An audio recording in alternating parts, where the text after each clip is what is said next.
Sweden jail పునర్వాసం rehabilitation పై దృష్టి పెడతాయి. America jail శిక్ష పనిష్మెంట్ పై మొదటి 24 గంటల్లోనే తేడాలు స్పష్టంగా కనిపిస్తాయి. Number 1 jail rate. అమెరికాలో 1,00,000 మందిలో 541 మంది జైలులో ఉంటారు, విశ్వంలో అత్యధికం. స్వీడన్లో 92 మంది మాత్రమే, 10 సంవత్సరాల్లో రెట్టింపు అయినా తక్కువ. Number 2 over crowding.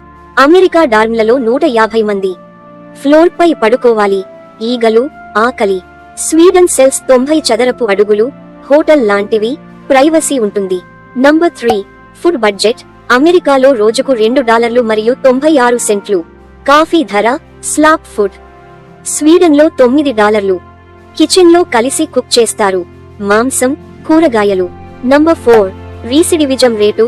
అమెరికాలో 66 నుండి 67.8% మంది 3 సంవత్సరాల్లో తిరిగి జైలు. స్వీడన్లో 16 నుండి 29% మాత్రమే, యూరప్లో అతి తక్కువ. Number 5 treatment. అమెరికాలో strip search, race segregation, violence. స్వీడన్లో పేరుతో పిలుస్తారు, థెరపీ, ఎడ్యుకేషన్, వర్క్. $1 మరియు 50 సెంట్లు గంట. నంబర్ 6 వర్క్ మరియు యాక్టివిటీస్. అమెరికాలో అపెయిడ్ లేబర్ 0 నుండి 13 సెంట్లు గంట.